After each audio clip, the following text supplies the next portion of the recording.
por la provincia de Buenos Aires, Jorge Silvestre. Ya está en el estudio, bueno, algunos ya lo han visto y lo van a empezar a ver ahora a través del sistema de la plataforma online. Bueno, bienvenido Jorge, un gusto después de mucho tiempo que estás por Cadena 9 por la radio. Bueno, está bien, en el pasado hemos tenido algunas diferencias y bueno, las hemos resuelto como debe ser y no hay que mirar mucho para atrás. No, coincido totalmente. Viste que a veces las parejas, los matrimonios, las instituciones hay dificultades y hay distanciamientos, pero por encima de ello se miran las potencialidades y conjuntamente con ello, tratándose de un diputado, de un medio de comunicación, representantes de sectores, de poderes, yo estoy convencido que este es el cuarto poder, aunque la gente lo tome hasta con sin ninguna duda es el cuarto poder. Y yo lo hago ejercer, lo hago valer como tal. Por eso el gran respeto desde la institucionalidad en todos los órdenes. Así que bueno, nosotros celebramos que hoy estés aquí. Agradecida la invitación y bueno, ya está, el pasado pisado. Bien, bueno, contento con Boca. Sí, la verdad que sí. No quiero decir más nada por las dudas, que falta poquito para que termine el campeonato. Estamos bien, no hay que decir más nada. Porque ganó Independiente. No. Pero digo, mire, en estas cosas hay que ser lo más cauto posible, vamos muy bien, falta mucho. Son todas las respuestas clásicas. Esperemos que nos vaya mejor. El campeonato ya es de Boca. No hay que cantar victoria en ningún orden de la vida. No, primero que está jugando bien. Tiene buena producción de goles. A veces se le dificultan como con el Tigre el otro día, pero en el minuto final terminó ganando. Ganamos a lo Boca. ¿Qué significa? Somos eficientes. Después vemos si jugamos bien o jugamos más o menos. Pero somos eficientes. La verdad, bueno, buen director, jugadores que acompañan y esa dosis de suerte que tiene que tener cualquier equipo a la hora de jugar. Pero bien, vamos bien. Bien. Bueno, en el espacio Cambiemos, normalmente, una de las consideraciones que siempre se han hecho en el arranque, que preponderantemente los funcionarios de manera estratégica venían del grupo PRO, por decirlo de alguna manera. Sí. Bueno, vos fuiste un hombre considerado porque en ese espacio estratégico estuviste al frente de la conducción del bloque en la Cámara de Diputados. Así es. ¿Qué rescatás de eso? A ver, son, como siempre digo, lo que nos gusta es la función pública y hemos tenido la suerte de estar en uno de los poderes del Estado, que es en este caso el Poder Legislativo. Ya el ser legislador es un orgullo, un honor, un esfuerzo, una responsabilidad, un montón de adjetivos juntos, muchas veces poco comprendidos porque se cree que se confunde el Ejecutivo con el Legislativo, y esto si quiere después lo charlamos en otro momento o más adelante. Pero ese es un honor, digamos. Siempre digo, de 92 diputados que representan a 16 millones de bonaerenses, ya es muy grande. Y haber tenido la suerte de haber sido presidente del bloque UCR primero, y después cuando ganó la coalición Cambiemos, haber sido presidente del bloque Cambiemos, es una distinción y un orgullo particular, si bien fue con mucho esfuerzo y mucha responsabilidad, y lo hemos podido llevar gracias a los colegas que uno tuvo como compañeros de bloque lo mejor posible. Es una responsabilidad y un honor mucho más grande todavía. Pero siempre digo, es un ejercicio que a todo lo que nos gusta la función pública deberíamos tener la posibilidad de pasar, porque nos da otra visión, nos amplía la mirada, nos amplía los criterios, nos permite escuchar con más profundidad al otro, porque son cuerpos colegiados, se discute todo, comisiones, interbloque, mesas de legislativa, etcétera, y eso va produciendo, el ida y vuelta va mejorando las visiones de cada uno. Bueno, vos siempre fuiste un hombre de diálogo, eso te permitió estar al frente del bloque Cambiemos, mantener esas conversaciones, negociaciones en términos políticos, y que son altamente valoradas con todos los sectores políticos de la Cámara. Sí, con todos. A veces con algunos bloques por ahí se hace más fácil el canal de diálogo porque por ahí hay más puntos de coincidencia, sobre todo en la etapa inicial donde fue difícil porque había un sector del kirchnerismo que alentaba que el Cambiemos iba a ir rápido, Lo cierto es que a los resultados puestos arriba de la mesa logramos en 2 años que se aprobaran todos los proyectos necesarios, que era como las emergencias al principio para dar las herramientas al Ejecutivo para empezar a ordenar la provincia, como el presupuesto de endeudamiento, me acuerdo, en diciembre del 2015, enero del 2016, donde fue una de las discusiones más difíciles, y logramos avanzar, siempre en minoría. Esto me hace acordar cuando fui presidente del bloque de concejales acá en el distrito, que también siendo minoría habíamos logrado esa suerte de los elementos legislativos necesarios para el intendente, en este caso para la gobernadora, para poder dar las herramientas y poder empezar a gobernar. Y sí, y también tuve el honor y el orgullo y la suerte de planificar mi salida. Pocas veces visto y pocas veces se da también, porque generalmente las salidas se dan por disputa, a ver quién tiene más votos, menos votos. Y a mitad del año pasado tomé varias decisiones personales, tienen que ver con cuidado físico, con la idea de crecer, con la idea de volver a estudiar, con la idea de poder ser un poco mejor padre, que estoy bastante ausente en los últimos años. Planifiqué la salida, lo hablé con el jefe de gabinete, Federico Salvay, obviamente lo hablé con la familia, lo hablé conmigo mismo durante un tiempo y se fue dando, y a fin de año fue una transición normal, casi un trámite más, y hoy está conduciendo el bloque otro, par por supuesto de mi bloque, otro correligionario, y como siempre le digo al nuevo presidente, bueno, yo administré la crisis, vos vas a administrar el crecimiento. Pero la verdad es que logramos interactuar muy bien, logramos tener muy bien el diálogo, porque nuestro bloque está formado por el PRO y todas sus variantes, la Unión Cívica Radical y todas sus variantes, por el bloque ARI, por el bloque de los sindicalistas, y es una medalla bastante interesante a la hora de discutir temas. El sector rural del FE, el sector rural también. Roberto Rago es un excelentísimo diputado de Necochea que representa a FE. Así que bien orgulloso y tranquilo de haber hecho lo que mejor que pude. No sé si fue muy bien, pero fue lo mejor que pude. Y hemos logrado darle las herramientas a nuestra gobernadora para poder empezar a ordenar la provincia, que en muchas cosas ya está empezando a darse resultados y en otras falta, pero se va bien. ¿En dónde estás viendo los resultados de ese ordenamiento? Mira, tiene que ver con la cuestión macro, a veces en la cuestión del ejercicio del Estado de Gobierno, modernización, reestructuración, eficiencia en la compra. Hoy cualquier proveedor que quiera tanto licitar como competir es simplemente manejarse por los portales. Son todas herramientas que parecen sencillas desde el punto de vista de aplicación, pero para que el Estado lo pueda hacer tiene que haber una emergencia primero, después una modificación de la ley de obras públicas, algo administrativa, y estamos trabajando todo en eso. Eso por un lado. Por el otro lado, se han producido digamos, todo lo que el andamiaje jurídico, porque ahí, si me permitís, que lo quería tratar con lo que te había dicho al principio, lo más común que te pasa como legislador, que un vecino de tu pueblo dice: ¿vos qué hiciste por 9 de julio? Es común que te digan esto. En lo cual uno, con alguna dosis de paciencia, tiene que decir: mira, nosotros lo que hacemos por 9 de julio no es por 9 de julio, sino por los distritos de la provincia de Buenos Aires.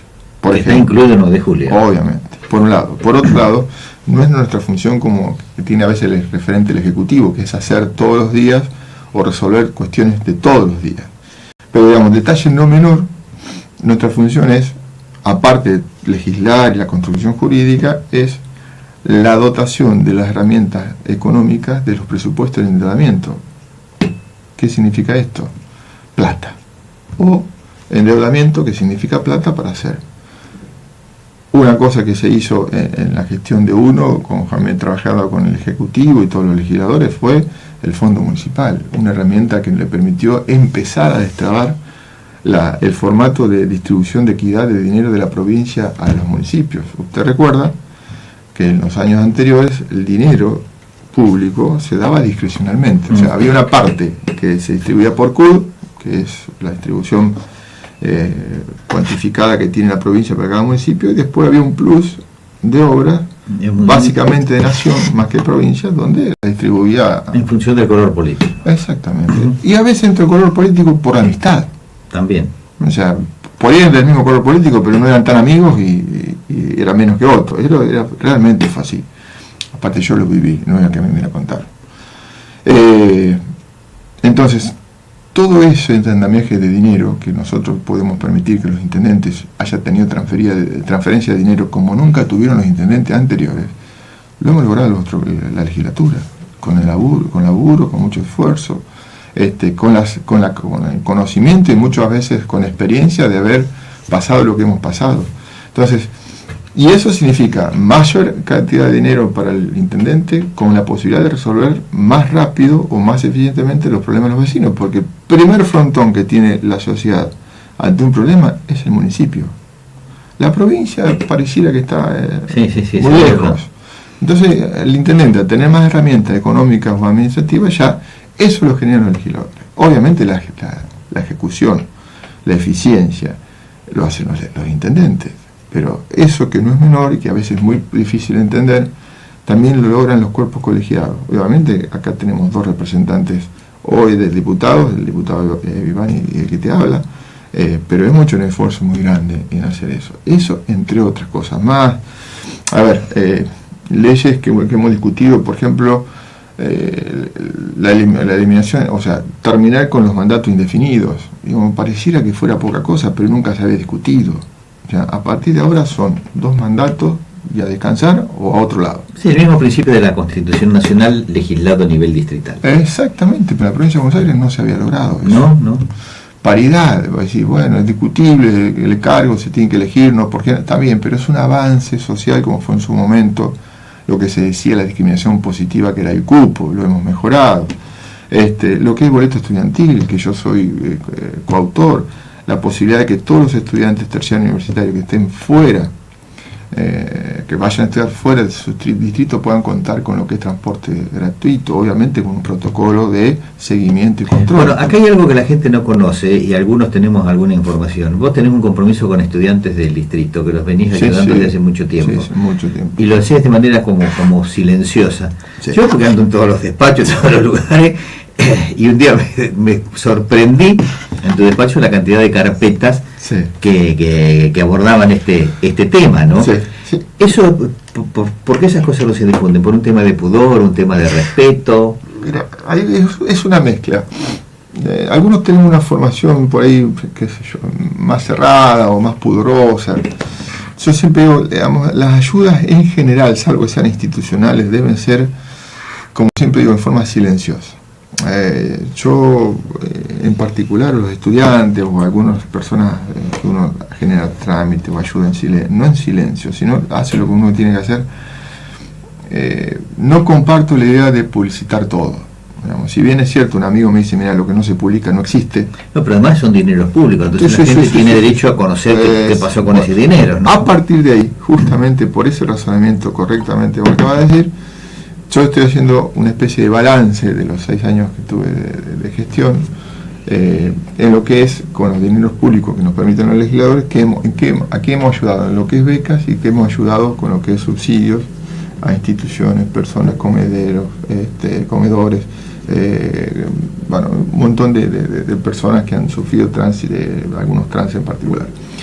Y sí, lo vamos a informar como una cuestión de balance. Pero no creo que en lo que es beca y ayuda particular me vea alguna vez con una foto, porque no creo. Yo siempre digo, mira, la persona que viene a pedir es porque tiene un problema. Claro, viene. Si no, no pide. Y la verdad es que cuando uno saca una foto ayudando, a veces da la sensación que está publicando la patente de pobre. ¿Por qué? Porque no es pobre por pobreza, sino porque en ese momento no puede. No puede. Y yo ahí tengo mis límites, no lo hago. Pero sí, en los años que llevo de gestión, y debo, me voy a fijar, pues seguro más de 400 chicos han recibido becas, y ahora estoy viendo como son tantos, aquellos que ya tienen más de 3 años, ver digamos, si puedo ayudar a otros más también, porque desgraciadamente, si bien el país se está normalizando, la situación no está lo mejor que uno quisiera, y eso se nota. Entonces, pues vamos si podemos llegar a más chicos, a más familias para ayudar. Pero sí, no soy de andar mostrando esas cosas, que es un error desde el punto de vista de la imagen, pero sí lo voy a empezar a informar como resultado de gestión. Legislativamente eso hay un resultado, a nivel de acción social un resultado, a nivel de gestión y otro resultado, pero bueno, a veces uno prefiere escuchar esas palabras, qué ha hecho, qué no ha hecho, pero preservar la intimidad de la persona que la está pasando mal. Bien, 9:40 de la mañana, estás escuchando bien Despertate, Jorge Silvestre, también lo estás viendo en la plataforma audiovisual de Cadena 9. Jorge, hoy la provincia de Buenos Aires, vos estabas describiendo precisamente esas cosas, las fortalezas, los cambios, las transformaciones. El otro día un dirigente, Cambiemos, también con Raíz Radical, dice, este es un tema de transición fuerte y que la gente a veces no lo entiende. Y en ese esquema de transición están como este tiro y afloje, dejar de lado viejas consignas para llegar a lo nuevo y el camino del deber ser, y que no se vea más estas cuestiones que le hicieron muy mal a la política, y fundamentalmente que eran como vicios que se habían naturalizado y que no corresponde que perduren. Y vos ponías ejemplos, ¿no? Los 4 años de gobernabilidad de intendentes, con opción a 4 años más, conjuntamente con ello llevar adelante toda esta distribución del pacto federal y que hoy 135 distritos tengan adelante sus dineros. La discusión del fondo del conurbano. Del fondo del conurbano y demás. Bueno, hoy en la provincia de Buenos Aires empieza a discutirse también el coeficiente de manera tal... El CUD, famoso CUD. Efectivamente, ese coeficiente de manera tal que haya otra distribución. Que 9 de julio, un día nos decía aquí Mariano Barroso, nosotros nos perjudicamos, porque como no tenemos hospital distrital, salvo Quiroga y Dueña, absolutamente cierto, tenemos un 37% de fondos de posibilidades que se disminuye por la naturaleza que tienen las salas de atención primaria en la salud. Así es. Bueno, y todo eso está llegando hoy al hospital, que dicho sea de paso está en obras muy avanzadas en este momento el Hospital Julio de Bedia. Bueno, en ese camino, esto es un poco la fortaleza, pero en ese camino del tránsito, decía, un tema coyuntural fuerte, ¿cuáles son las debilidades o las cuestiones que hay que corregirse que vos ves precisamente y que están como desviadas o desnaturalizadas? A ver, es una pregunta que engloba un montón de temas, pero para ver si lo podemos tratar en forma macro. Es evidente que la conducta de la gobernadora, y su impronta, y su calidad de gestión, y su forma de gobernar, es mucho más evidente a la hora de los cuerpos colegiados, pero ha introducido debates y cambios muy profundos en la administración de la provincia de Buenos Aires. Digamos, la eficiencia en el gasto, que pareciera un concepto técnico, no es ni más ni menos que gastar menos de la plata de los contribuyentes para comprar más cosas para ayudar a la sociedad bonaerense. Cuando decíamos que se gastaba simplemente vamos a hablar por errores de control, por no decir otra cosa, alrededor de no menos de un 50% en muchas cuestiones de proveedores, estamos hablando de mucho dinero que no iba a parar justamente a lo que tiene que básicamente el Estado, que es educación, seguridad, obras necesarias públicas, y esto pareciera que es un detallecito, pero eso ya que se discutió y la forma que está gobernando va a ser muy difícil que cualquier gobierno de cualquier color político, cuando llegue, vuelva atrás. Ese es un concepto. El tema de la educación, de introducir en la discusión con los gremios, no solamente la cuestión salarial, sino la cuestión del perfeccionamiento, de la profesionalidad, del ausentismo, de las cualidades que deben tener nuestros alumnos cuando egresan, que es, no vamos a repetir lo mismo, pero ya sabemos el resultado que ha sacado nuestra generación de chicos en los últimos años.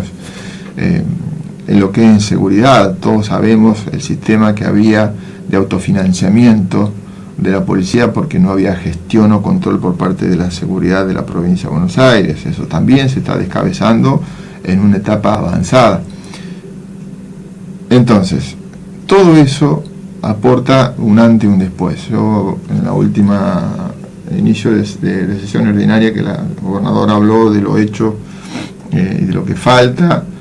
Básicamente lo que uno evalúa es que la forma de gobierno de Cambiemos con María Eugenia Vidal a la cabeza es un antes y un después. Cualquier cualquier gobernante que venga después, sea el mismo color político o no, está obligado a levantar aún más la vara en estos conceptos, que es una matriz muy fuerte. Otras cosas que son muchas cosas, pero vamos, me voy acordando, el tema del salado, de toda la cuenca del salado, es la primera vez que se contrae en forma general un endeudamiento internacional para empezar, o sea, para terminar las etapas que habían empezado y concluir las obras definitivamente de la cuenca del Salado, que cuando es que tenemos agua son miles y millones de dólares que se pierde porque no hay canalización o control o abierto nuevas arterias para desaguar las capas de agua. Entonces uno va encontrando que se van generando formas de gestionar y de conductas de los funcionarios que no hay mucha vuelta para volver. Digamos, cuando una sola variable, el diciembre del 2015, cuando se cambiamos, el 80 y casi el 90% de los hospitales tenían problemas edilicios, retrasos en la compra generalmente de medicamentos, más que compra en el pago de muchos meses. Ahora hay algún pequeño retraso porque se están implementando sistemas nuevos de pago de proveedores que se está implementando con algún problemita. Y así en un montón de áreas donde uno a veces no sabía si era incapacidad, desidia, macrocorrupción, era un combo. Era un combo muy, muy explosivo. Entonces todo esto impide que se baje la calidad de la gestión y también impacta a nivel social. Digamos, va generando conductas nuevas a nivel social, va generando nuevas conductas en los demás organismos, porque impone nuevas formas de ver la función pública. Volver al concepto inicial, a nosotros nos paga el sueldo la sociedad a través de sus impuestos. Y nosotros no trabajamos para nosotros mismos, nosotros trabajamos para la sociedad, no para alguien particular, sino para la sociedad. Esa sociedad que hace el esfuerzo de pagar los impuestos y nosotros somos servidores públicos. Por lo tanto, nuestra Cámara, en forma histórica, redujimos el presupuesto de los legisladores, nos limitamos la parte de mínima, no nos aumentamos el sueldo este año para hacer un gesto como lo está viviendo, nos bajamos el presupuesto y así vamos haciendo un montón de gestos también que van en la misma dirección. En la misma línea. Entonces hay un montón de cosas. Bueno, vamos con temas puntuales. En estas horas el campo está recordando el 10º aniversario de la 125. Tristemente aniversario, debe ser. Pero también el campo ha empezado a hacerle críticas hoy al gobierno, tanto nacional como provincial, se los hizo en el tema tributario, a la hora de legislar los impuestos.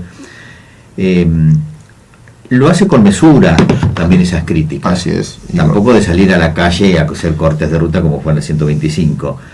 Pero ¿cuál es la lectura que hay que hacer de esa preocupación del campo? ¿El asedio impositivo? ¿Hoy la sequía que lo está favoreciendo? ¿Por dónde va? Varias variables. Trataré de explicarlo dentro de mi posibilidad de lo mejor que pueda. Son muchas las variables y obviamente la que más impacta, más allá de los efectos aleatorios del clima, que no es menor, obviamente una imposición, una carga tributaria importantísima, no sobre el campo, sobre todo. No, iba a ir por áreas, porque el campo es sobre todo lo que se ha logrado en las últimas décadas o casi, una o dos décadas, fue aumentar en forma geométrica la carga tributaria y dar pocos servicios. O sea, lo que uno paga no se ve. Por un lado, esa es una realidad. Por otro lado, un análisis no menor es cuando usted ve que los ingresos del Estado, el 76% está basado sobre el consumo, y el consumo generalmente le impacta mucho más al que menos tiene que al que más tiene, porque la misma familia más o menos consume casi lo mismo, no consume lo mismo, pero en forma proporcional que cualquier persona de cualquier clase social. Ahora, no todos tienen lo mismo en propiedades o en capacidad económica. Entonces, el 76% se ingresa por cuestiones que es básicamente ingresos brutos, que lo paga todo el mundo, puedas o no puedas. Y el resto estaba básicamente, de esos 24 que queda, un 16-17% sobre la parte, lo que es inmobiliario rural e inmobiliario urbano. O sea, ahí empieza a jugar más lo que es la capacidad tributiva, porque si uno tiene más propiedades o tiene más campo, se supone que tiene más espalda para pagar. Y después venía lo que es sello y un montón de variables más. La lógica indica que con los años, en un país serio, si queremos llegar a hacerlo, la carga tiene que estar sobre el que más puede o el que más tiene. Por eso se bajaron muchas actividades de ingresos brutos, no solamente se bajaron, en algunos casos anularon de la actividad y el volumen de facturación, como para alentar la producción o la capacidad comercial. Pero se aumentó, y muy fuerte, sobre lo que es el inmobiliario rural y urbano. Eso es donde ahí está básicamente la crítica, porque a eso se suma después lo que pasa en diferentes municipios, que es el aumento de la tasa de habilidad rural, donde ven que ante el problema climático, algunos valores temporales del valor de lo que producen y aumento de la carga impositiva, hay un disconformismo que es real, pero que tenemos que ir encontrando en la vuelta, porque, y esto ya se trabaja como sociedad, este gobierno habla continuamente con todos los sectores, estén en conflicto o no, habla con todos los sectores.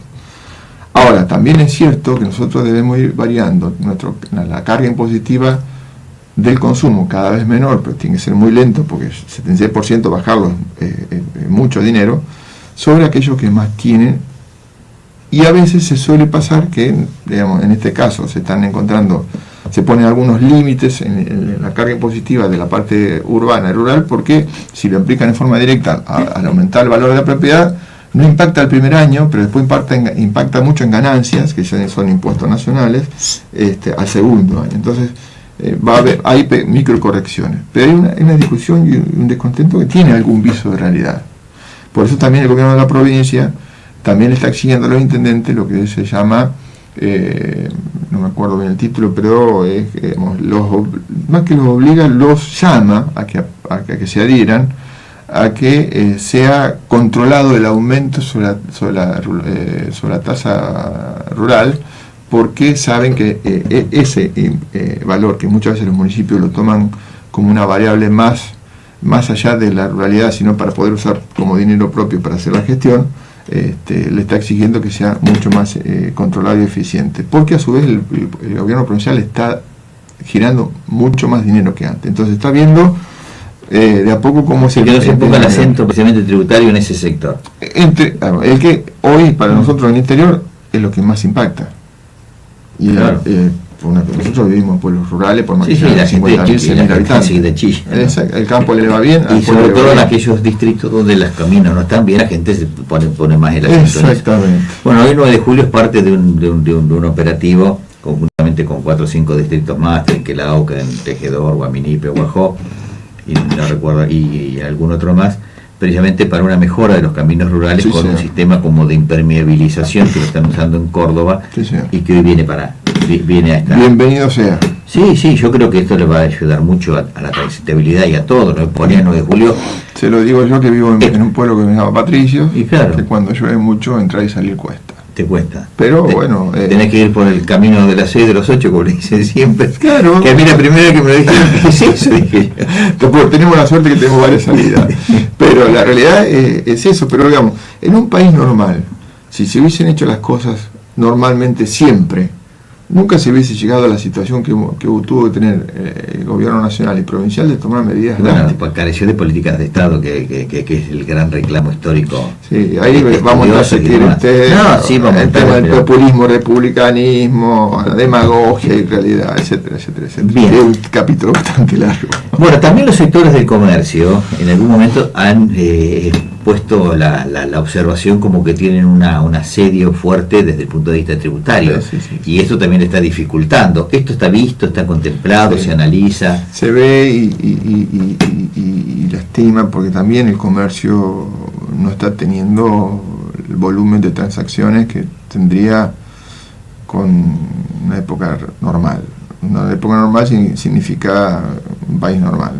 Vemos que la mayoría de los comercios tiene una merma de ventas. Esto es una realidad que impacta básicamente porque los ingresos del ciudadano tiene alguna problemática para poder abastecer todo lo que tiene que pagar. El aumento de las tarifas hay que reconocerlo, ha impactado en toda la familia, pero también es cierto que cuando uno sale y hace las recorridas que hace con lo que es timbreo, pero con digamos, las relaciones que uno tiene en forma permanente, cuando uno habla lo reconocen que era necesario, que había que ajustar, o sea que se paga, nos cuesta, pero se entiende que era necesario, digamos, volver a que la energía tuviera valor para que ese subsidio, que lo pagamos todo, se baje a casi cero y el que consume más pague más y el que consume menos paga menos. Lo que pasa es que pasamos de pagar casi o muy poco a pagar lo que estamos pagando y cuesta.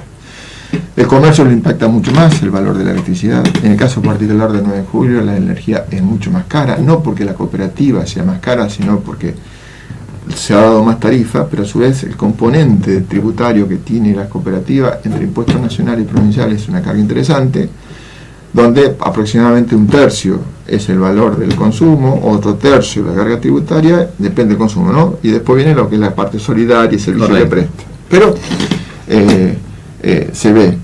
Y después, lo que no se ha medido, o mejor, yo no tengo información, lo que no se ha medido, lo que está impactando lo que es el comercio online, no se ha medido. ¿Por qué? Y esto lo veo ya cada vez más y en forma casi normal. En cualquier familia compran en forma online porque la diferencia de costo es mucho más grande.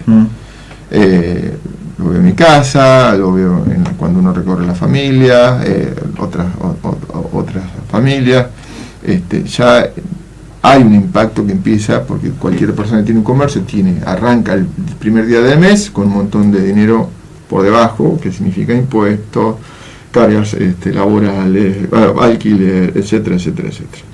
Venta online es reducción a casi cero, todo un montón desde el punto de vista de lo que significa negocio, y casi con muy poco personal, por lo tanto eso también genera más ganancias. Entonces, eso no sé, yo no tengo información de cómo impacta, pero lo otro es real. Hoy la situación no es la que uno quisiera.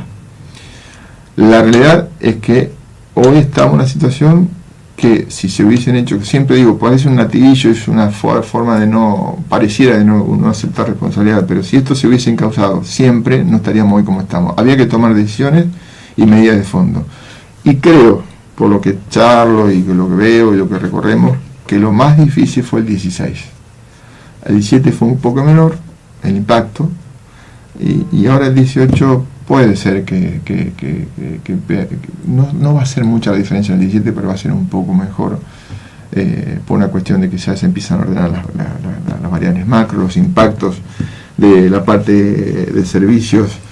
Este es el último año donde va a haber no solamente inflación, sino un poco más para terminar de pagar subsidios.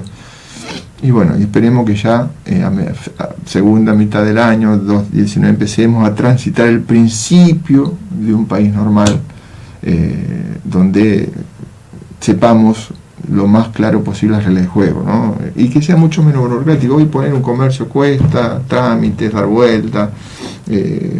Lo que yo le decía, el tema de proveedores a nivel provincial, era un coto de casa para 4 o 5 proveedores. Ahora cualquiera que tenga capacidad de poder cumplir con condiciones técnicas económicas o calidad de mercadería lo hace y compite y gana con una reducción de costos de más del 40%. Así que yo confío, y en esto me ha tocado ver la decida de la gestión anterior. Hablo de la provincia, sí. Pero también algunas cuestiones nacionales también las vi. Hay una gran diferencia en la calidad de gestión y en la calidad de entender los problemas y de encararlo de la mejor manera posible. Que a veces no significa de la manera que más me guste. Claro, está bien. El pacto fiscal, que muchos intendentes dicen no porque me pierde autonomía, como lo ha dicho recientemente Torquio, y bueno, tuvo un entredicho ahí con Vivani, pero más allá del entredicho, ahí yo pierdo autonomía. ¿Esto es así? ¿Esto es real? ¿O es un ordenamiento de cuentas? No. ¿Por dónde va la cosa? Yo creo, primero, si nos remitimos exactamente a lo que dice la Constitución, la provincia de Buenos Aires es una de las 4 provincias que los municipios no son autónomos. Para arrancar por como cuestión conceptual. Al no ser autónomos, hay toda una estructura contable y jurídica donde el poder central y los municipios hay una correlación de dependencia. Obviamente, Si uno dice, no, pero elegimos intendente, elegimos concejal, elegimos consejeros escolares, es cierto, pero en parte económica hay una relación de arriba hacia abajo. Por eso existe el CUT. Correcto. Sí, y los acuerdos de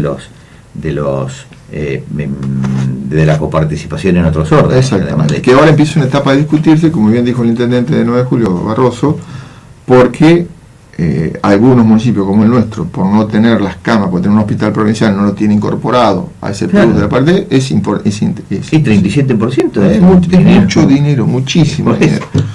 Bueno, por lo tanto, lo que es la provincia, y esto está atado a lo que me preguntaba con respecto al campo y al comercio, les pide, o sea que la provincia, si los municipios hacen un esfuerzo muy grande en transferencia de dinero, que los municipios tengan ordenado a varias variables, entre ellos generalmente el personal. El personal impacta en todos los municipios de la provincia de Buenos Aires, no menos de 45% el más ordenado, y más de un 60 y pico por ciento el más desordenado, pero no del punto de vista de malo, sino a veces vos recibiste un municipio de otra característica y lo tenés que llevar adelante. Entonces, ¿qué es lo que te dice el pacto fiscal? Entre otras cosas, por el tema del personal, bueno, hay que tener acotado el tema de ingreso de personal. Hay que tener acotado el tema de la tasa de vialidad rural. O sea, varias variables donde no sea un mecanismo de libre albedrío. ¿Por qué? Porque digamos, yo aumento la plantilla de personal en un municipio y 3 puntos de más que paga en un presupuesto que es mucho dinero. Y se lo aplica la tasa vial. Exactamente. Claro. Entonces, Claro, tengo sí. la exigencia de ser más ordenado en mis cuentas porque la provincia se está haciendo un esfuerzo para ser ordenado. Obviamente, aquellos que venían con una forma de manejo bastante discrecional, que no tiene que ver con la autonomía, sino con la política, entre comillas, mal entendida, porque yo le resuelvo a 4, 5, 10, 15 personas el ingreso al municipio, pero no se lo resuelvo yo, se lo resuelve el resto de la sociedad, que tiene que pagar más impuestos para poder mantenerlo. ¿Está bien? Entonces, esos conceptos hay que empezar a entenderlos. La cosa pública no es mía, es de todos. Bien, estás escuchando hoy 10 de la mañana, 3 minutos, a Jorge Silvestre, diputado de la provincia de Buenos Aires. Con varios temas está haciendo un análisis de dónde estamos y hacia dónde vamos. Recientemente el pastor Emilio Peralta ha dicho aquí, precisamente en Despertarte, que le preocupa la droga que está en las primarias, en los colegios primarios. Sí. Y el defensor adjunto, del defensor del pueblo de la provincia de Buenos Aires, Sí. adjunto, está haciendo una convocatoria a todos los sectores de la provincia de Buenos Aires, seguramente ustedes en la legislatura les va a estar llegando, para abordar este tema, porque los chicos, los adolescentes, los menores de 12 años y entre 17 ha habido un incremento Sí. de adicciones, como un desborde en alcohol, en drogas y demás. Esto también es tema de análisis, de rever, de considerar cómo se aborda. Sí, desde el punto de vista legislativo, las leyes, o sea, la mayoría de las leyes para que el Estado pueda usarla existen. Faltan muchas actualizaciones de códigos procesales.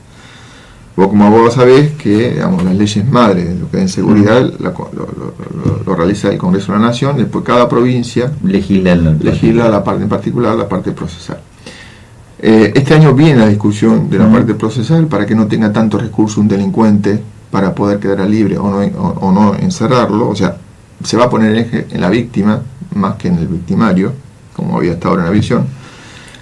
Pero es cierto que estadísticamente no se ha logrado bajar y a veces da la sensación que estuviera aumentando en este tipo de flagelo, que aparte tiene que ver con muchas cosas. Porque, a ver, el chico que entra acá a esta problemática tiene multiplicidad de orígenes, mucho que ver, tiene cuestión familiar, personal, económica, social, afectiva, y de ahí lo captan rápido.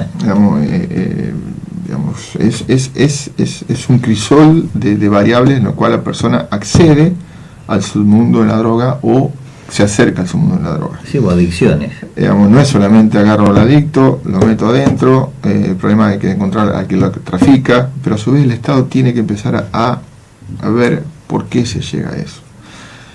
Y hoy estamos viendo como sociedad cambio, un fin de época y una nueva época que tiene que ver con las comunicaciones, con la accesibilidad a la información, con la exacerbación de la posesión de material, digamos, del consumismo, donde la familia para trabajar prácticamente no tiene contacto con los chicos, por lo tanto no hay un seguimiento, ni contención, ni diálogo, y eso se dispara para un montón de lados, sobre todo en el tema de la adolescencia, que si eso combinado con la imposibilidad de no tener una cuestión económica o cuestiones personales bien asentadas sobre maduración propia, es un cóctel interesante para los desgraciados que se dedican a esto. Que existe una mirada preocupante, la hay y muchísima. No tengo información sobre qué está trabajando Seguridad y Acción Social de la provincia, pero digamos, un dato tampoco no menor que sería bueno que se lo diga. Este año la gobernadora decidió que en cada reunión que tiene gabinete de control de gestión, los legisladores formen parte. Eso nos va a permitir tener más información de lo que está haciendo el Ejecutivo y también una interacción entre lo que nosotros recogemos en la calle. Correcto. Con el Ejecutivo. O sea, y después, bueno, cómo lo pueden volcar después en el Parlamento. Sí, es una forma de llevar más información, claro, para poder tomar decisiones. Aliento y agradezco que sectores como la región evangelista, en este caso más concretamente de Peralta, pero todos los que conozco trabajan sobre lo mismo, porque todos nos transfieren esa información sobre la problemática del acceso a la droga, sobre la facilidad de acceder a la droga. Hacen un trabajo realmente que hay que reconocerlo, difundirlo y de alguna forma... Bueno, acá el obispo fue el primero que manifestó esa preocupación y se puso a trabajar, y de hecho ya hay algunos centros en la jurisdicción de la diócesis, ¿no? Exactamente, pero digamos, yo lo he visto, eso en forma institucional de una religión de hace muchos siglos, pero la evangélica lo veo que lo trabajan mucho más en forma cotidiana. Hay que reconocerlo esto porque tiene un trabajo más social en comedores, en merenderos, en su propia iglesia, y hacen después un seguimiento mucho más personalizado. Ellos mismos van a la casa, hablan continuamente, tratan de conseguirle trabajo, de hacer un seguimiento sobre la persona. Yo lo veo a diario y realmente hay que aplaudirlo ese trabajo. Creo que deberíamos copiar ese sistema nosotros como Estado y llevarlo a nivel legislativo, o charlarlo con el Ejecutivo para que lo lleve como procesos. Pero es un problema. Y lo otro, que no es menor, que no me acuerdo el número, pero deberíamos por ahí difundir, seguramente lo has hecho, hay una denuncia anónima para cuando 0800, donde el Estado realmente toma nota y procede. Sí, no, y además hay un buzón en la ayudantía de Fiscalía que la gente puede ir a poner la denuncia anónima, que de hecho últimos procedimientos surgieron de esas denuncias anónimas, sí, que es bueno que la gente lo sepa. Sí, señor, esto es muy bueno porque a veces, yo digo, los padres ante esta situación, generalmente la desesperación lo invade porque parecía que no tuviera muchas herramientas con quien acudir, porque es lo que primero que siente. Claro. Y los chicos hoy generalmente entran como si fuera una joda, el tema de fumarse un porro, de ahí está muy cerquita a otras más pesadas, y cuando quiere acordar está dentro del circuito de la adicción, y no puede salir. Y el impacto es multilateral, fundamentalmente para la familia, pero es multilateral. Y la verdad que esa es una herramienta para lo que es la parte de seguridad, que la están haciendo, la están llevando adelante, la escuchan, la denuncian, la investigan. Muchas veces parecía que tuviera un poquito más de tiempo, pero en realidad lo que hacen es tratar de llegar al tipo que comercializa más a nivel regional. Ahí hay un problema legal que cuando pasa determinado el límite ya empieza a jugar la justicia federal y no la provincial. Por lo tanto, hay a veces incompatibilidad o sea, se retardan los procedimientos. Así que bueno, se toma nota, es un flagelo que hay que ver cómo se combate. Hay países obviamente más desarrollados económicamente y socialmente que han logrado, no sé si erradicarlo, pero contenerlo muy, muy fuerte. Y nosotros estamos en ese proceso de ver cómo empezamos a encauzar esta problemática, que no es solamente una cuestión social del punto de vista del extracto social. Hoy atraviesa todos los extractos sociales, pero tiene un montón de variables que nos toca vivir. El final de época, el comienzo de nueva, que es más, nuestra generación nos cuesta entender todas esas variables nuevas, y a veces no supera y bueno, es lo que está pasando. Bien. Bueno, estás escuchando hoy a Jorge Silvestre. Quiero hacerles un comentario en el diálogo con Jorge Silvestre. Cuando llegó a la radio nos trajo una factura. Nosotros invitamos a mucha gente acá. Y tuvo las veces que ha venido al Despertate, que ha venido a la radio, Jorge Silvestre siempre ha tenido ese mismo gesto. Esta vez no puedo comer. Sí, eso te iba a preguntar, ¿es parte de la dieta, del cuidado? Porque estás muy delgado, estás muy bien. Bueno, la gente te está observando. Mira, al principio de la charla te comentaba que sí, que empezaste, pasado, que empezaste un cambio entre ellas como mirándote para adentro. Claro, más que mirándome, empezar a la edad que uno tiene, que no es muy grande, pero tampoco es muy joven, de empezar a cuidarse. Y dentro de eso yo tenía, cuando empezamos todo esto de Cambiemos, pesaba 120 kilos. Hoy estoy en 81 y me siento muy bien. Bueno, y me tengo que cuidar. Bueno, Vanina te está felicitando por todo lo que estás diciendo. Varios mensajes al mismo tiempo. Miriam lo mismo. Raúl también te está felicitando con toda la explicación que está haciendo. Y acá Francisco me dice, ¿y del radicalismo van a hablar? Mira, me está leyendo la mente, Francisco, porque ahí yo digo, la venimos piloteando bien, y en algún momento Gustavo está que, con mucho gusto, digamos, es mi casa, digamos, el partido. Bueno, a ver, ¿qué pregunta macro te puedo hacer? Walter o Nacho, para arrancar, ¿por dónde vas? Qué sé yo, a ver, yo más que nombre propio me gustaría hablar de conceptos. Y todo este concepto que te voy a decir ya lo he charlado en forma personal con las partes, tanto con los dos nombres que vos dijiste, y estoy convencido de lo que estoy diciendo. Bien. Nuestra generación... Antes de seguir, sí. El ex intendente Rodolfo Fito Menéndez, sí. ¿Qué rol tiene en esto? ¿Se ha conversado también con él? Sí, bueno. Fito hoy nos da el aplomo de una persona. Es conciliadora. No, pero aparte de la madurez, la experiencia, de poder llevar las partes. Nada, la verdad es un lujo como presidente, y yo hago un rescate muy profundo a lo que es la edad en la política. Digamos, yo, viste, cuando te dicen, no, la política no tiene que ver con la edad, sino que tiene que ver con las ideas. Las ideas, vos conozco jóvenes viejos y conozco viejos jóvenes. Y Fito tiene esa capacidad de haber sido intendente, la humildad de haber llegado a uno de los lugares de más reconocimiento a nivel distrital, y sin embargo fue una persona que se puso a disposición del ex intendente Batistela y trabajó como el que más, puso la cara en momentos muy difíciles con el kirchnerismo en su mayor fortaleza. Hoy le pedimos la responsabilidad que conduzca el partido, lo está haciendo en forma extremadamente responsable y nos permite a todas las variables estar contenidas, por más que a alguno le pueda gustar más o menos, pero la verdad es esa. Volviendo a la pregunta inicial, digamos, yo creo en lo que son los ciclos. ¿Qué significa? Digamos, uno ya cuando tiene un momento donde pudo hacerlo lo mejor que pudo, o pudo hacer lo que pudo, cuando termina ese ciclo no hay que volver atrás. Y esto lo digo en forma general. O sea, cuando uno sale, lo que tiene que hacer es evolucionar, o para un lado, para arriba, o para los costados, o ser una persona que pueda ayudar a otro a crecer. Bueno, ya Machado lo había dicho, no se hace camino al andar, sí. y no hay que volver la vista atrás, porque aquí vas a ver la senda que dejaste en ese camino y no podés volver. Hiciste lo que pudiste, lo que hiciste o lo que lo supiste. Digamos, esto es así. Entonces yo a veces planteo, digo, uno tiene que primero ser agradecido de haber llegado a donde llegó. El partido, y obviamente nuestro esfuerzo colectivo y individual, nos permitió llegar a determinados lugares. Cuando uno tiene la suerte de estar, hay que hacer lo mejor que puede. Cuando uno deja de estar, lo que tiene que pensar es cómo ayuda a otro que llegue.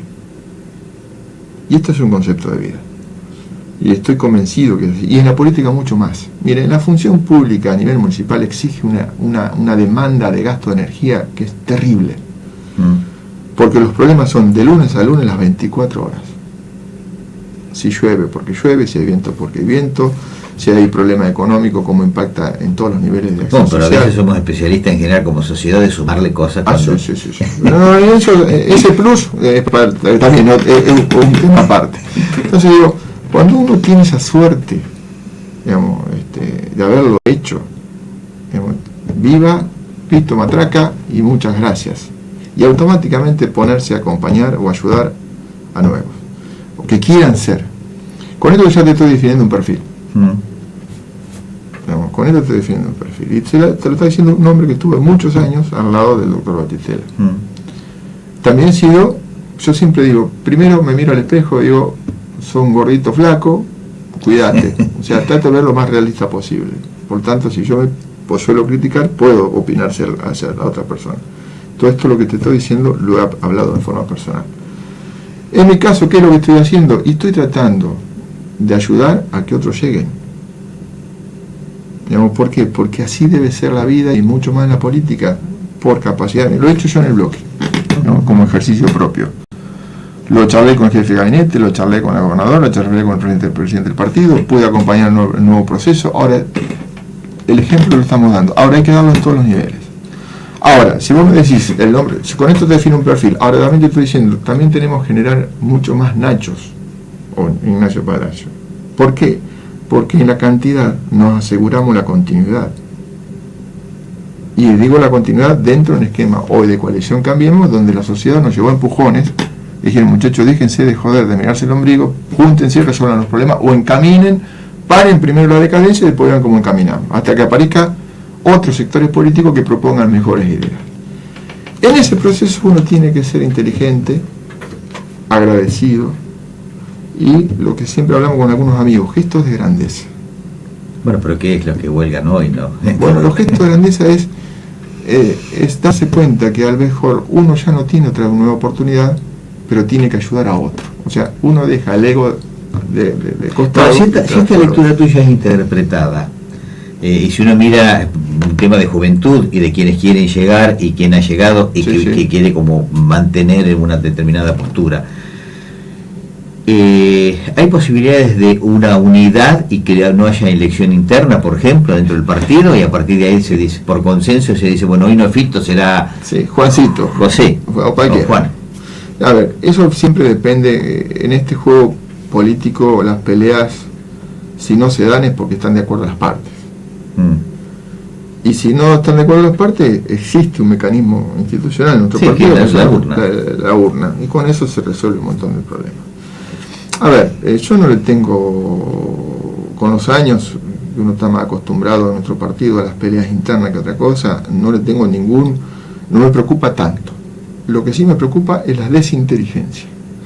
La pelea, si es para mejorar y discutir cuestiones que nos permitan crecer, bienvenido sea. Si la pelea es por cuestiones de ego, es una pelea que retrasa. Sí, y además obstruye. Y obstruye.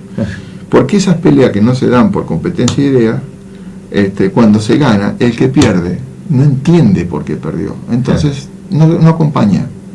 Lo que trata es de seguir obstruyendo en forma más camuflada, o siendo útil a la oposición para ver cómo de alguna forma le permite a la oposición, sin ser inteligente, hacer daño. Hoy nuestro partido, en forma inteligente, en Gualeguaychú, con todas las discusiones, decidió cuál era el camino, ratificado por la provincia. Si uno es un hombre partidario, como decimos ser, las discusiones ya están zanjadas en dónde tenemos que estar. Tal cual.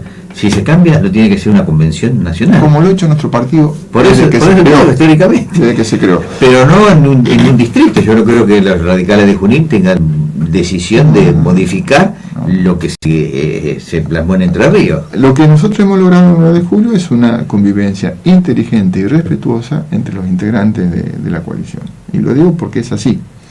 Me reúno en forma periódica, mensualmente, un mes y medio, con el señor intendente, con el diputado Iván tenemos una frecuencia mucho más seguida por una cuestión de cercanía y donde trabajamos. Mi oficina trabaja de forma excelente con las dependencias del municipio a la hora de resolver los problemas. De hecho, en forma particular, con el permiso del intendente, me he juntado y me voy a empezar a juntar con varias dependencias para poder, complementarnos. Para ver cómo podemos ayudar mejor, ser más eficiente a la hora de ayudar.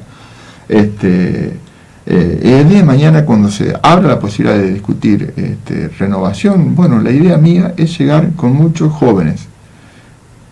¿Por qué lo digo jóvenes? Que digo jóvenes por ahí no generacionalmente, sino con ganas y de ideas. Porque para estar en el municipio exige un montón de condiciones que ya no es solamente inteligencia, es física. Y a su vez, esa impronta de juventud, que vuelvo a repetir, no tiene que ver con la edad, sino con las ganas y con las ideas, es la que permite avanzar. Yo en esto esto soy categórico, lo he discutido con las partes, lo que tengo la posibilidad de decírselo a usted y a su audiencia, lo he charlado previamente con las partes. Soy de las personas que miran para adelante y no para atrás. Lo he aprendido con los años. Nuestra formación en el partido es siempre la pelea. Bueno, no sirve siempre. 10 y 20 de la mañana. Has dicho en el comienzo del programa algo que hizo mucho ruido, a mí por lo menos. Hoy estoy mirando más al hombre y en familia que al dirigente político. En el fondo estabas diciendo, diciendo eso. Sí. Y a partir de ahí planteé el tema de dejar la presidencia. A partir de ahí, bueno, en su momento dijiste voy a ir a transitar la cuarta y consolidar Cambiemos. Es decir, empezás a cambiar una modalidad de decir, estoy empezando a mirar otras consideraciones desde la vida misma y cómo las puedo instrumentar también en la política. Antes parecería ser que la política absorbía el 100%, así es. Y ahora venís... Nos estamos poniendo viejos. No, está bien, pero eso es madurez, digamos, es dejar de ser... Bien, pero no todo el mundo piensa eso. No, totalmente. Y pretenderlo sería una estupidez por parte de uno o una utopía, pero lo quiero decir... A ver, tal vez también tiene mucho que ver que yo fui padre de grande y me gustaría ver crecer a mi hijo, en el caso mío de Lola, y aprender cosas. Mira, lo peor que te puede pasar es seguir pensando lo mismo toda la vida. Claro. Si no cambias de pensamiento hay un problema. O te crees que fuiste siempre dueño de la verdad, en lo cual se raya con la estupidez, o es la estupidez, o entender y aprender los sopapos que te van dando la vida, o adelantarte para que no te pase. No, pero hoy la verdad te enseña vos también muchas cosas, ¿no? Es una reciprocidad, sí, ¿no? Quiero decir, los hijos, con esa frescura y esa inmediatez que tienen de interpretar las cosas, nos abren camino y nos hacen repensar. Sí, totalmente. Es básicamente eso. Y uno, en el caso de la política, yo voy a seguir militando en política hasta que me muera y espero que sea dentro de muchos años. Ahora, hay lugares que no vuelvo por más que quiera o se diera circunstancias. ¿Por qué? Porque no hay que volver.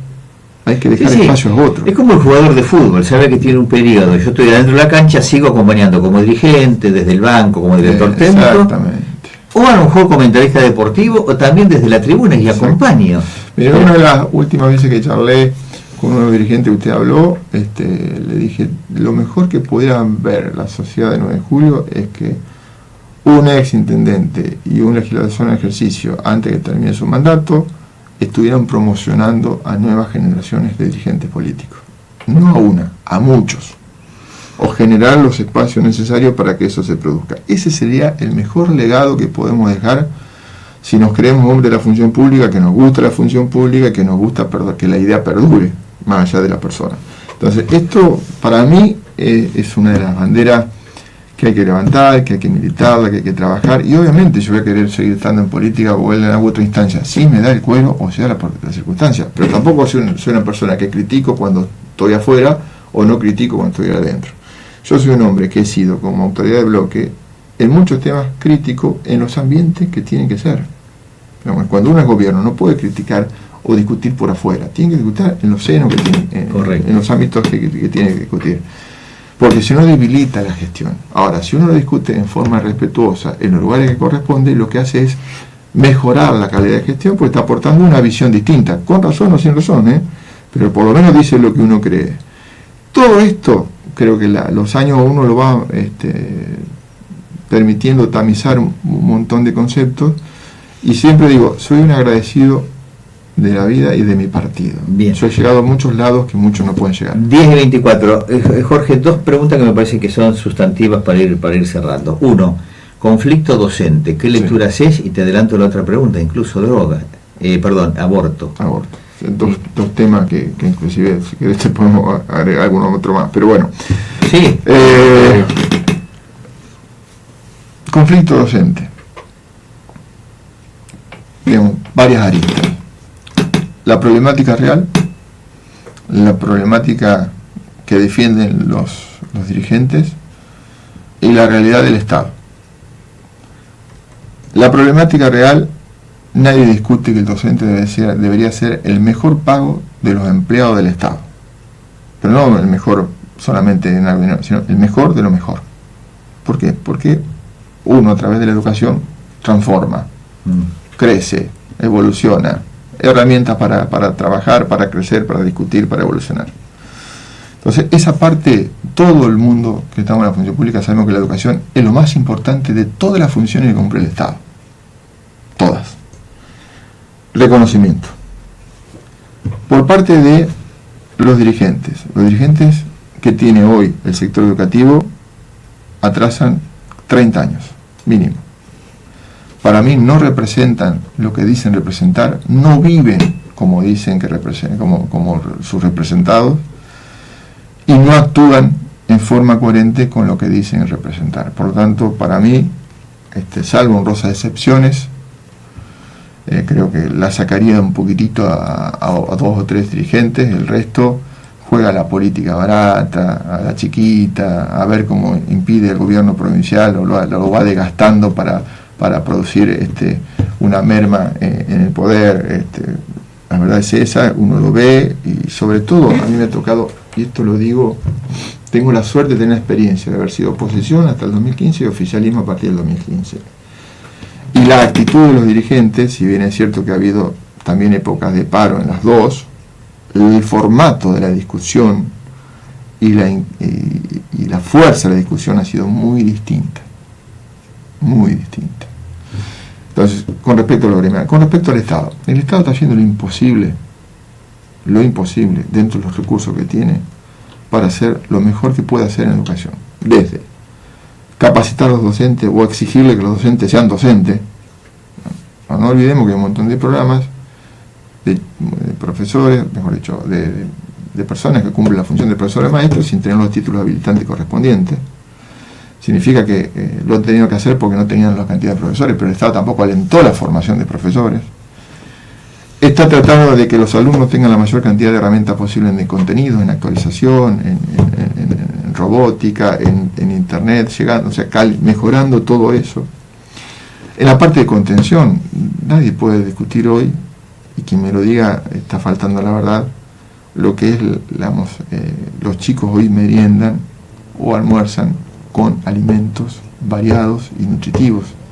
Antes eran malos en general y teníamos grandes problemas de abastecimiento porque no llegaban los alimentos a los colegios. Dentro de eso se quiere mejorar el trabajo de los docentes. Por ejemplo, el tema de la inasistencia, o mejor dicho, el exceso del uso de las licencias, que ha sido una industria. Hoy, por lo que tengo informado, es alrededor del 26% el porcentual que tiene de licencias los docentes. De ese porcentual, obviamente por ley, hay un montón de variables que le corresponde, que es muerte familiar, embarazo, enfermedad, etcétera, etcétera. Hay un porcentual que está verificado, que son los famosos médicos que firman por firmar sin tener conocimiento o conciencia propia de lo que están firmando. En eso se están reviendo y y eso significa un porcentual muy alto, el 26%, que es mucha plata. Entonces el Estado le está diciendo, mire, si nosotros reducimos en forma conjunta, Estado y sindicalista, esta variable nosotros tenemos para aumentarle al docente un montón de dinero más del 15%. O sea, el 15% es lo que le está ofreciendo el Estado.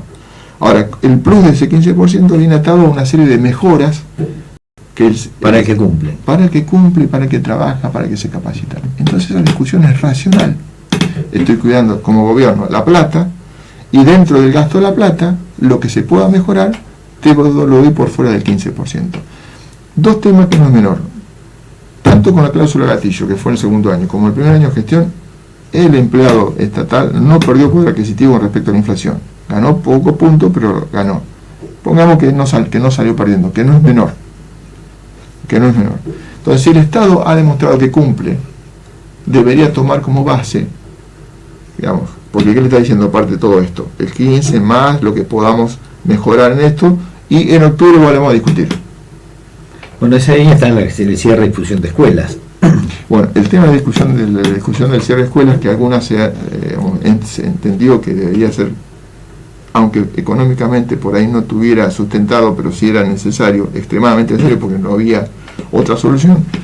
La realidad que se está viendo que hay lugares de se imparten educación con 1 o 2 alumnos y con 5 docentes, más personal auxiliar, etcétera, etcétera, etcétera. Cuando a pocos kilómetros y con la asistencia del Estado pueden seguir educándose, porque no perdería su calidad educativa. Bueno, el reclamo docente de los maestros rurales, que es todo un símbolo del cierre de una escuela rural, y que a veces las matrículas varían en función del trabajo que se origina en ese campo.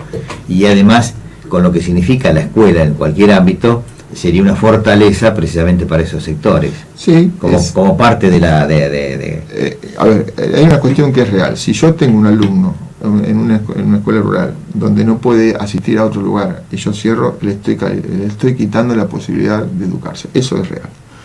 Si yo puedo solucionarle vía transporte para que siga teniendo su calidad educativa y el transporte se hace cargo del Estado, le estoy solucionando el problema. Y el Estado, que se ahorra, lo que representa el sobregasto, porque también se han detectado creación de matrícula ficticia y se ha denunciado en la justicia.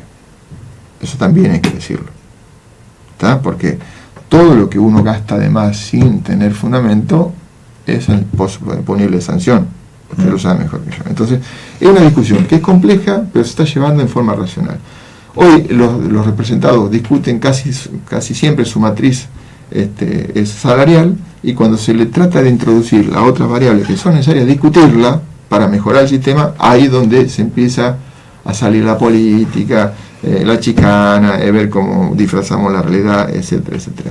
Bueno, hoy el Estado le está ofreciendo al sector educativo el 15%, más lo que se pueda mejorar por eficiencia, más volver a discutir en octubre si se pasa el 15%. Pregunto, ¿el Estado quiere resolver el problema? Sí. ¿Está dando más herramientas de las que generalmente hay? Sí. Entonces la pregunta es, ¿por qué seguimos tratando o haciendo paro? Yo creo que ya tiene que ver más con una cuestión política. Bueno, a mí como vecino, más allá como periodista, que en 20 años, dos años solamente empezaron las clases en tiempo y forma, y siempre el mismo libreto de paro en el inicio de clase, precisamente por este tema de cuestión salarial. Y a mí me da la sensación que se debe hacer un planteo de fondo que incluya no solo lo salarial, sino también el área educativa, funcionamiento y demás. Yo soy hijo de una docente que recientemente ha fallecido, que era mi madre, jubilada, que tenía un compromiso conjuntamente con todo ese grupo de docentes que yo me crié y vi desde el punto de vista institucional, y las discusiones nunca fueron desde el punto de vista salarial, y sabían que no ganaban bien. Así es. Mi madre sabían que no ganaban bien, sin embargo nunca... Y apostaban a la capacitación y al esfuerzo, mire. Y estas docentes, como es en general el sistema educativo... Sí. Hay que reconocer, la mayoría de los docentes trabajan de esa forma. Bueno, no, pero también el sistema educativo, en Patricio, en Moreno, en Quiroga, en Tudiña, son los que originan las grandes transformaciones hacia las comunidades. Y vienen de este compromiso de los docentes que está por encima del salario. Más de una compra un lápiz y una goma para el chico. Todos. Hay que estar tratando de que tengan un plus para que lo puedan solucionar. Mirá, Gustavo, tuviste la suerte que yo tuve. También mi madre fue docente, mi bisabuelo fue director de un colegio, mi señora es profesora. Tengo el orgullo, y lo digo porque lo siento así, que mi hija vaya a una escuela pública, pero va a una escuela pública, en este caso de Patricio, donde han conformado un grupo de trabajo que es sobresaliente. Realmente la calidad educativa que recibe mi hija en la escuela pública de Patricio es sobresaliente, por encima de muchos colegios privados de grandes urbes. Y encima con un microambiente donde se vive con muchas cosas como nos pasó a nosotros cuando éramos jóvenes, podés jugar en la calle de tierra, bueno, hay un montón de variables más. Entonces, apuesto que el gran nivelador hacia arriba y el gran disparador de posibilidades siga siendo la escuela pública, porque fíjese, después de más de 15 años se está deteniendo de forma lenta, pero ha dejado de crecer la emigración del sistema público al sistema privado. Nosotros escuchamos durante muchos años la apuesta a la función a la escuela pública, esto, lo otro, pero realmente el padre que podía pagar una cuota le mandaba al chico a la escuela privada. ¿Por qué? Porque de mínima tenían los días de clase, de mínima, y de máxima en algunos casos recibía mejor calidad educativa. Y eso ha empezado a descender. O sea, se está empezando a ver que la escuela pública de a poquito tiene algún cambio hacia ese sentido. Y apuesto a eso, y es necesario que sea la escuela pública el gran sostenedor de la próxima sociedad. Y no hay forma de que esto se logre si todas las partes del sistema educativo sean serios, responsables y maduros. Entre ellos, los dirigentes gremiales, y esto generalmente por ahí pagan justo por pecadores. Conozco muchos dirigentes gremiales excelentes y otros que tiran para abajo por su mala actitud. En el caso de Baradel, ya es insostenible desde el punto de vista, inclusive cuando hablas con los docentes de base, los muchachos empiecen a hacer algo ustedes, porque el que está ahí no llega porque él quiere, llega a través de los votos. Bueno, Susana, estás felicitando por el programa, sobre todo por tu aplomo, por tus declaraciones, que las ve de alta reflexión. No, te agradezco muchísimo. Así que, muchas bueno, gracias, Susana. Otro oyente de Despertarte. Tema aborto, que no es para esquivar para esquivarle. Pero el tema de aborto casi te diría que va a ser un tema que es necesario que se discuta y se encargue. Y te agrego un tema más, que no es menor y genera tanta conflictividad como esto, que es la despenalización del aborto. El tema del aborto tiene un montón de aristas, que no es solamente el aborto, sino el crear un protocolo para poder llegar a la situación de aborto, que sea legal, el por qué se llega. A mí me gustaría trabajar al mismo nivel de la situación del aborto, de la procreación responsable, y el Estado tiene mucho que ver en eso.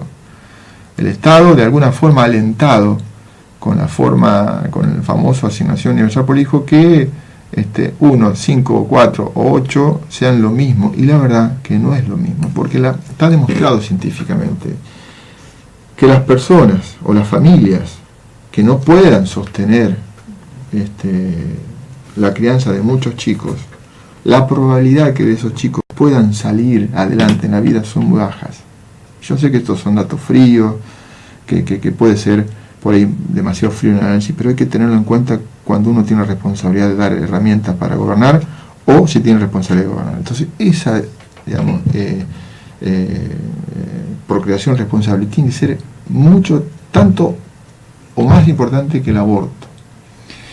Porque hoy tenemos jóvenes, digamos, el embarazo precoz se ha disparado, la no madurez a la hora de ser padre, del punto de vista de ver cómo puedo yo, hacerme cargo de ese nuevo ser. Nunca uno tiene la tranquilidad de nada, porque la vida te va llevando, pero también sabe uno cuando que hay un mínimo, claro, donde yo puedo atenderlo, le puedo dar lo que puedo, lo mínimo indispensable, que lo puedo ayudar.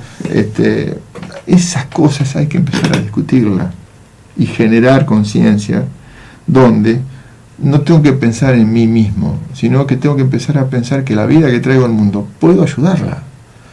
Y no es que le ayude el que más, obviamente el que más recursos tiene más probabilidad desde el punto de vista económico. El tema efectivo suele ser más importante que el económico, porque un padre que no le puede dar por ahí pagar algo al hijo, es menos importante si puede comer un pan al lado de él.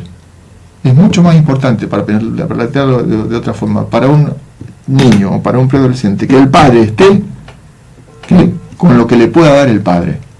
¿Verdad? Sí, claro. Entonces, esas cosas hay que discutirlas y hay que decirlas, y el Estado, porque aparte el Estado, todo lo que no puede resolver la sociedad, de alguna forma u otra, se hace cargo. Digamos, ¿por qué? Porque se hace cargo, porque el Estado no es el que te tiene que resolver la vida, pero sí está para contener y para dar las herramientas. Y entonces la gente lo hace como puede, o con desborde, o algunos con determinados principios, otros sin información, conocimiento, conciencia. No, el tema entiendo que es delicado. ¿Vos tenés postura de puntual más allá de esto? Si lo miramos en un tema muy finito, ¿a favor o en contra de la despenalización? ¿O se llegaría a una conclusión después de todo este análisis? A ver, en forma macro, si llegamos al tema del aborto, con todas las variables estudiadas, protocolizadas, que significa que no cualquiera, porque quedé embarazado, vos me hago un aborto, ¿viste? Sino esto es una herramienta que se transforma en sorna. Estoy convencido que es una necesidad, sobre todo para la mujer.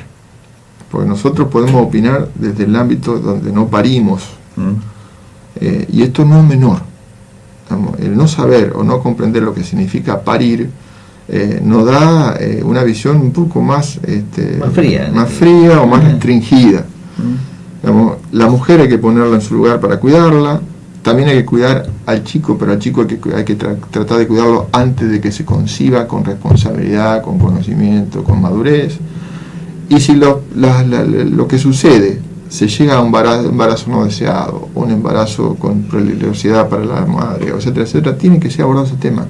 Si uno decide en forma general, estoy a favor de la discusión y estoy a favor, teniendo en cuenta todas estas variables para llegar a una ley responsable del aborto. Y esto te lo vuelvo a discutir con otro tema, que en algún momento la sociedad va a tener que discutirlo. La despenalización de la droga. Y no lo estoy diciendo para fomentar la droga, sino para sacar del negocio de los mafiosos, como lo está intentando hacer Uruguay en forma más madura y lo está logrando, y de alguna forma ese flagelo ir conteniéndolo y regulándolo hasta empezar a bajar las variables. Sí, hacerse cargo del Estado y empezar ahí también. Y yo sé que esto puede ser para muchos, las dos son opiniones personales, tanto el aborto como el tema de la expansión de la droga, pero son debates que una vez por toda la sociedad tienen que empezar a mirarse el espejo. Y si uno quiere crecer y quiere mejorar y quiere cambiar, lo mejor que puede pasar es mirarse al espejo y ser lo más realista posible. Bien. Jorge, muchísimas gracias de estar hoy en Despertarte. Quedaron muchos temas, pero bueno, no va a faltar oportunidad de seguir abordándolos. Se hizo largo, 10:41 de la 10:42, pero bueno, creo que valía la pena, y después de mucho tiempo que no estabas aquí en Despertarte, pero que son definiciones desde lo macro, lo más chiquito, partido y demás, ¿no?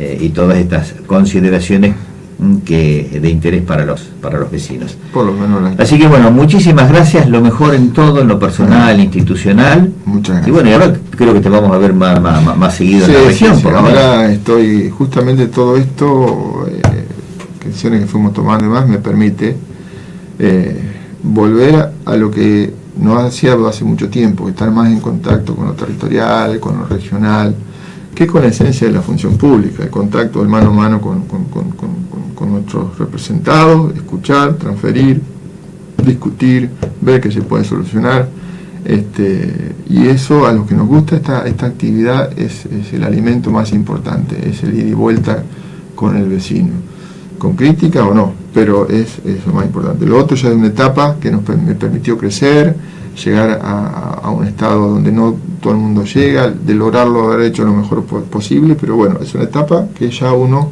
el ciclo se lo cerró y ya está acompañando a las nuevas generaciones, y me permite ahora volver a la esencia de lo que hicimos toda la vida, lo que nos gusta esta función, ¿no? Estar los pies sobre la tierra. Bien, ¿alguna consideración final que quieras hacer? El mate muy rico. ¿Me llevaste vos? Sí, bueno, pero me llevo la nueva técnica que vos tenés para evitar que se tape, pero aparte también con la alegría de haber... Esa te la voy a obsequiar yo después. De haber finalizado un ciclo que hemos tenido por ahí en el pasado con alguna ida y vuelta, y que lo mejor que nos puede pasar es mirar para adelante, y que vos, con tu función de llegar a la sociedad con los medios, y uno con la obligación de responder, lo hagamos lo mejor posible, y tengamos la tranquilidad de hacer lo mejor que podamos. A veces no es lo mejor, pero lo mejor. Obviamente, uno proyecta lo óptimo y a veces no lo logra. Se ponen utopías para llegar lo más lejos posible, ¿no? Efectivamente. Muchas gracias. Tal cual. Y bueno, nosotros despacito vamos en ese camino. Sí. En esto, como te decía por ahí antes de comenzar la charla. ¿Ya has visto los cambios en el estudio? Que se está pintando. Siempre tuviste la visión de ser adelantado en muchos temas. En esto, el tema de la página en su momento, de adelantarte, ahora lo que es el famoso el streaming, que te permite internet llegar mucho más lejos y online, digamos, con la nueva tecnología. La verdad, bien, muy bien. Felicitación también por parte mía. Bueno, muchas gracias. Bien, bueno, ponemos punto final, casi ya.